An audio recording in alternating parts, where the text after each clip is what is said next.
most recently, as Dave said, I came on staff about a year and a half ago. So my wife and I, we moved here about a year and a half ago. No family, no friends.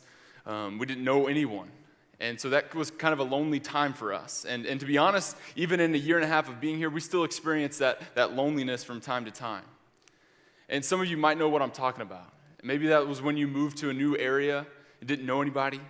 Or maybe when you went off to college, you didn't know anybody. It was a fresh start. You had to make new friends. And some of you, maybe you've even graduated college and you're kind of caught in limbo of out of school, but kind of a young adult, but not yet married and have kids. So it's kind of this awkward moment. And the thing is that seasons of life, they come and they go, and new seasons, they bring change. And change can be lonely. And through my experience of loneliness, I can tell you that it's not a great experience. Whether you're introverted or extroverted, loneliness is not an environment that people thrive in. And although introverts might say, man, I don't like being lonely. I don't like being in groups too much. Having alone time and being lonely all the time is two different things. So even introverts need relationships. In fact, all of us, every single one of us, we need relationships. We are all in need of community. We are all in need of one another. And there's a few things that tell me this, that we need and that we are created for community.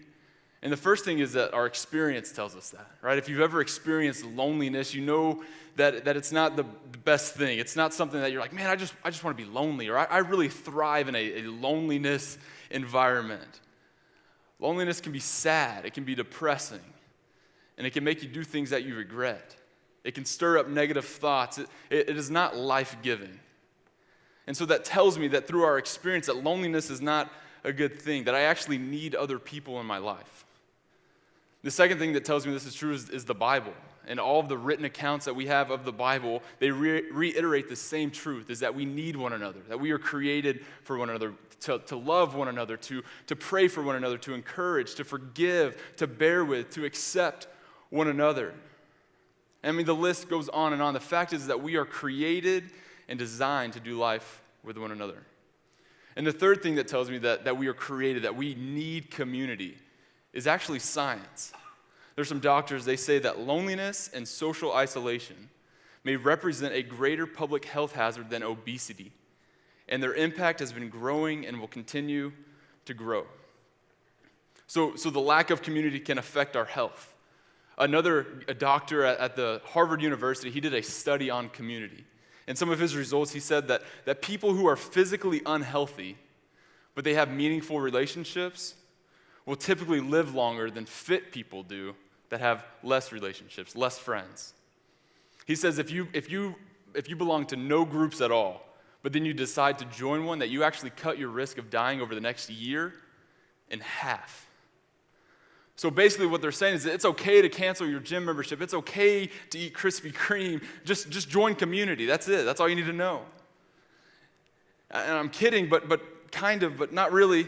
Another doctor, he asked the right question. He says this. He says, if our relationships can have such an effect on our overall health, why do we prioritize spending time with the people around us as much as we do exercising and eating right? Because the truth is that loneliness, a lack of relationships, it affects our overall health. Because we all need community. Our experience tells us this, the Bible tells us this, and even science tells us that we are made for one another. So whether you've experienced it or not, the reality is that loneliness, it exists. And this reality of loneliness has enforced my thoughts on the beauty of the church. And so that's where I want to shift our attention tonight, to the beauty of the church. And what do I mean by that, right? What do we mean when we say church? Because oftentimes we think of the church as just being a place, right? We all go to church, or we invite people to church. So therefore, church is a place. It becomes just a building that we go to. Or we might even think of church as a specific time, right? We say things like, hey, church starts at 7, or it starts at 11:30.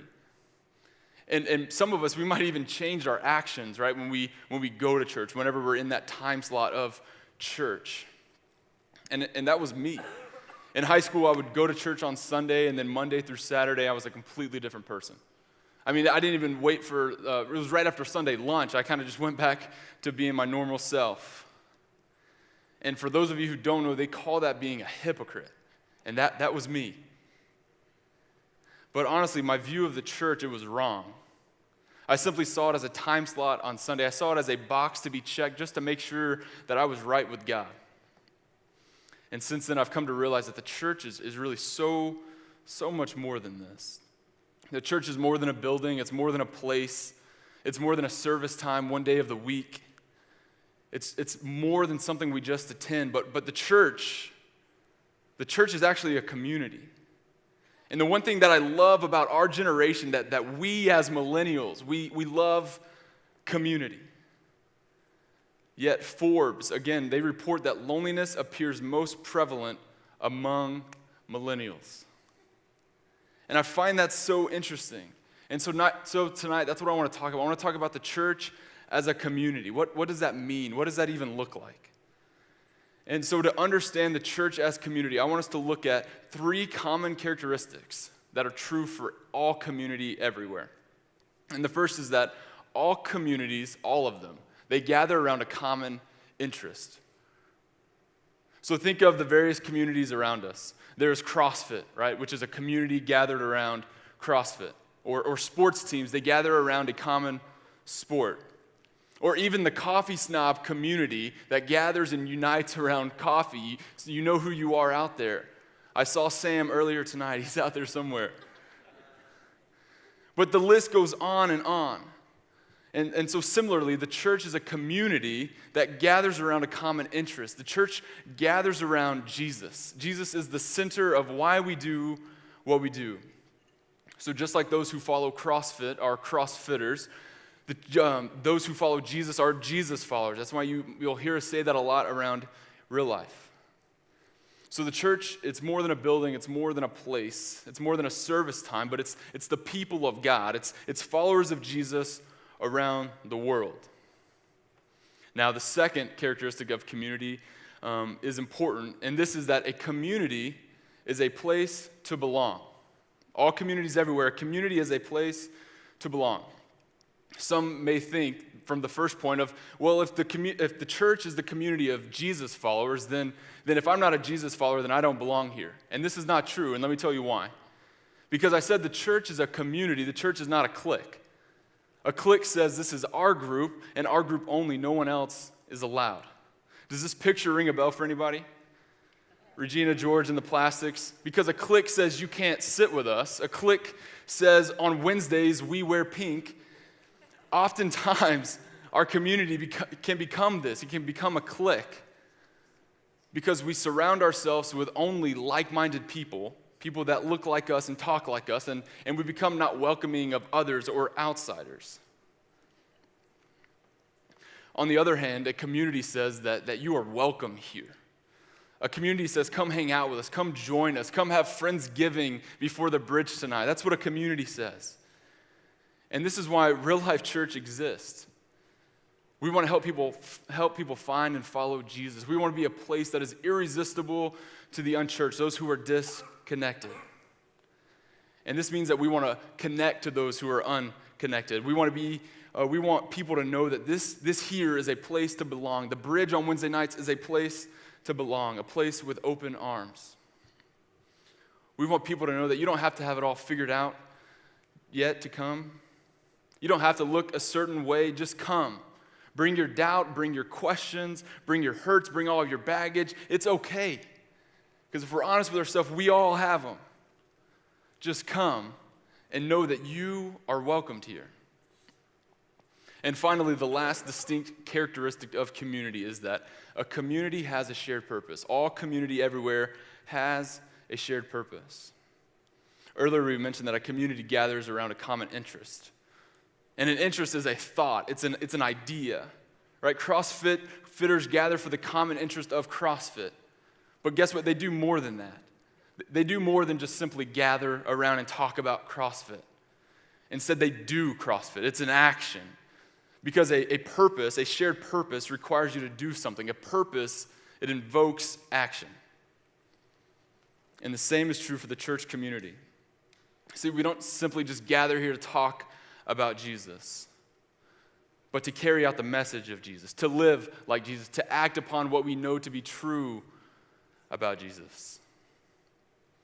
In Jesus' lifetime, a man came up to him and asked him, said, "What is the greatest commandment?" And Jesus had a very short response to him.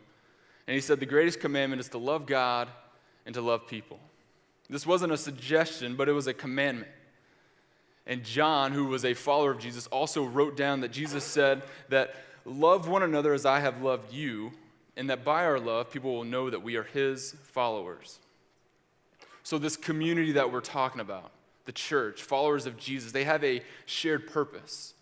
Followers of Jesus are to be characterized by love, living a life that loves God and loves people. And quite honestly, we as the church, real life church, but the church as a whole, the church around the world, we haven't always done the best job at this. But the church is not made up of perfect people. This surely is not a perfect place. But despite our mistakes and our shortcomings, we as the church are called to walk in love. We are called to live a life loving God and loving people. Now, I know that is a ton of information, so let's slow down, let's take a step back, and let's ask ourselves, what do we know about the church? We know the church is not a building, not a service time, but it is a community. It is the people of God carrying out the work of God. The church is a community. It's gathered around Jesus. It's a community for people to belong, welcoming all with open arms. It's a community with a shared purpose of sharing the love of Jesus. But the question begs, it says, but what separates the church community from any other community, right? What's the difference between the church community and your school friends community or your CrossFit community? And the answer is Jesus. I bet you didn't see that coming. But seriously, the answer is Jesus. The church is characterized. Its foundation is on the life and the death and the resurrection of Jesus. Jesus said that he has come to give us all life and a life to the fullest. He has showed us all how to access this kind of life. Because during his life, when he walked on the earth, he showed us how to live, loving people. Not some people, but all people, the sick and the poor. He hung out with those who were marginalized and oppressed. He ate dinner with those who were deemed unworthy. And this kind of lifestyle ultimately led to his death. But here also, Jesus shows us how to live. He shows us the importance of sacrifice. He teaches us and our individualistic culture that it's not all about me, it's not all about you, it's not all about us, but it's about others. He teaches his followers, the church, to put the needs of others before their own. And finally, in Jesus' resurrection, he teaches us about new life. He says our old self, our past mistakes, do not define us because through Jesus we are forgiven. We are made new. And so if the church is characterized by the life and the death and the resurrection of Jesus, then this is how the church community is called to live. We are called to live, or we are called to love all people. We are called to put the needs of others before our own. We are called to step into the freedom of new life. We are called to be the church, and Jesus has shown us the way to be the church. That's the difference. That's the difference between the church community and any other community out there. That is why the church is supposed to stand out from the world. Jesus says that the church should stand out as a light stands out in darkness. And the truth is we can't do this alone. The church is not a solo act. The church is a community. And now I don't know where you are today in this. I don't know what your current community looks like. Maybe you're lonely and just looking for a place to connect, a place to belong. Or maybe you feel like you have enough friends but aren't sure if they are the right friends. Or maybe you're in a community, but it's starting to feel more like a clique. I don't know what your current community situation looks like. But what I do know is that we all need community. You need community, I need community, real, authentic community. A community that has your back, through the best of times and through the worst of times. A community for you to be open and honest with. A community that builds you up and encourages you. A community to have fun and enjoy life with. A community for you to grow in. And if that's what you're looking for, then honestly, I can say that I think you've come to the right place. You're sitting here right now at the bridge. And as you've seen on the slide behind me all night, is that you belong here. God has designed each and every one of us for community. He loves you and he wants to have you to have the life to the fullest. And I promise you that a life to the fullest is not a lonely life.